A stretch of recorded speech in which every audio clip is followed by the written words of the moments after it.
नमस्कार, मैं धर्मेंद्र कुमार प्रगति क्लासेस के YouTube चैनल में आप सभी का बहुत बहुत स्वागत है। बात करेंगे प्राथमिक शिक्षक चयन परीक्षा 2025 टेस्ट सीरीज क्रमांक 23 और ये साइंस विषय से संबंधित है। पहला प्रश्न है, सभी गैसों में दूसरी सबसे हल्की गैस कौन सी है? तो भैया आपको अच्छी तरह पता है कि जो टोटल तत्व हैं वो 118 हैं रसायन विज्ञान में। इनमें से बहुत सारी गैसें भी हैं, तो गैस सबसे हल्की तो आपकी हाइड्रोजन है, लेकिन दूसरे नंबर पे आपकी हीलियम। तो यही पूछ रहे हैं कि दूसरी सबसे हल्की कौन सी है? तो दूसरी सबसे हल्की गैस है हीलियम। ठीक है, इसका परमाणु क्रमांक कितना होता है? 2 होता है और यह एक अक्रिय गैस है। ये कैसी गैस है? अक्रिय गैस है, क्योंकि इसका जो बाह्यतम कोश है, ये बाह्यतम कोश में पूर्ण इलेक्ट्रॉन होते हैं, इसलिए यह एक अक्रिय गैस है और यह सबसे हल्की दूसरी गैस है।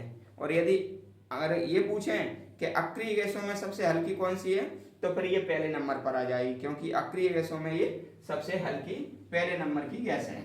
दूसरा प्रश्न है हमारा, उर्वरकों में कैल्शियम लवण का प्रयोग किस प्रकार से होता है? तो जो उर्वरक है, उसमें जो कैल्शियम लवण होता है वो सल्फेट के रूप में होता है। तो CaSO4 कैल्शियम सल्फेट के रूप में कैल्शियम का प्रयोग उर्वरकों के रूप में किया जाता है। तो CaSO4 याद रख लेना, ये उर्वरक के रूप में कैल्शियम सल्फेट के रूप में प्रयोग किया जाता है। अगला प्रश्न है हमारा, खाद्य सामग्री में पैकिंग में चिप्स को ऑक्सीकृत होने से रोकने के लिए कौन सी गैस मिलाते हैं? देखो, आपके जितने भी पैकेट हुए, चाहे वो अंकल चिप्स हो, बिंगो टेढ़े बेड़े, ओएस या फिर कोई नमकीन का पैकेट हो आपका, तो उन सब में नाइट्रोजन गैस भरी होती है। क्योंकि नाइट्रोजन गैस भरने से क्या होता है कि जो बाहर की जो ऑक्सीजन है वो पूरी तरह से पैक हो जाती है, तो अंदर नहीं आ पाती, और वो जब तक उसमें नाइट्रोजन भरी है तब तक वो मान लीजिए उसका स्वाद वैसा ही बना रहेगा, क्योंकि उसका ऑक्सीकरण नहीं होगा। तो इसलिए ऑक्सीकरण होने को रोकने के लिए नाइट्रोजन गैस उन पैकेटों में भरी जाती है। नाइट्रोजन गैस भरी जाती है, याद रख लेना, सभी पैकेटों में नाइट्रोजन गैस रहती है। अगला है, उच्चतम गुणवत्ता वाला कठोर कोयला कौन सा है? तो एंथ्रासाइट होता है।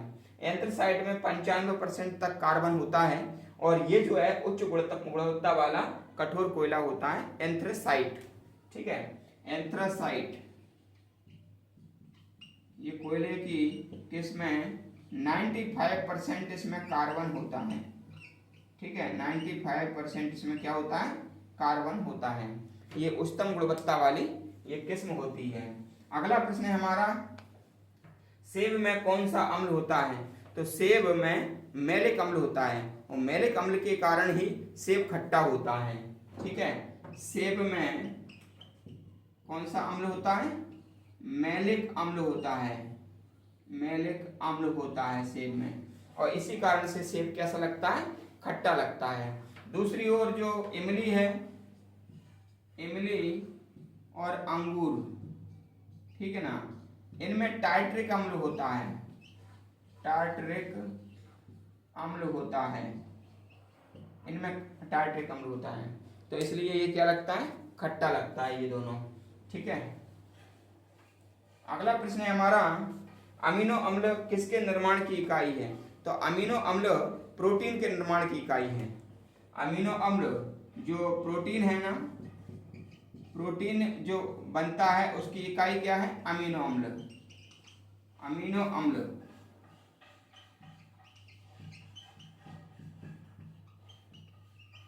अमीनो अम्ल प्रोटीन निर्माण की क्या है? इकाई है। अमीनो अम्ल यानी कि NH2 जो होता है ना वो, और इसमें क्या होता है? नाइट्रोजन होता है। नाइट्रोजन से अमीनो एमीन बनेगा, एमीन से जो अमीनो अम्ल बनेगा उससे फिर प्रोटीन बन जाएगा। ठीक है, तो प्रोटीन की इकाई क्या है? अमीनो अम्ल है। ठीक है, अगला प्रश्न है हमारा, आम को कृत्रिम रूप से कैसे पकाया जाता है? तो आम को कृत्रिम रूप से पकाया जाता है कैल्शियम कार्बाइड के द्वारा। ठीक है, तो आम को जो पकाते हैं, आम को पकाते हैं कैल्शियम कार्बाइड, कैल्शियम कार्बाइड के द्वारा, यानी कि CaC2, ये इसका सूत्र है कैल्शियम कार्बाइड का ये सूत्र याद कर लेना, ठीक है ना। और जो फलों को पकाते हैं वो एथिलीन के द्वारा पकाते हैं, और जितने भी फल होते हैं ना एथिलीन के द्वारा पकाए जाते हैं। केला भी कार्बाइड के द्वारा पकाया जाता है, आम भी कार्बाइड के द्वारा पकाया जाता है, ठीक है। तो कृत्रिम पद्धति के द्वारा ये पकाए जाते हैं, इसलिए ये पक तो जाते हैं और ये घातक भी होते हैं, क्योंकि ये रसायन घातक होता है, ठीक है। लेकिन एक मजबूरी रहती है, पके हुए आम तो दूसरी जगह से आयात नहीं किए जा सकते और ना निर्यात किए जा सकते हैं। तो केला और आम ये कच्चे ही आयात और निर्यात होते हैं। कच्चे होंगे तो मान लीजिए ये जो चोट लगने से ये मान लीजिए दागी नहीं होगा, तो इसलिए ये कच्चे ही लाए जाते हैं, चाहे केला हो चाहे आम हो या और कोई सा फल हो। फिर केमिकल के द्वारा इसको रातों रात पका दिया जाता है, और वो केमिकल होता है कैल्शियम कार्बाइड, ठीक है।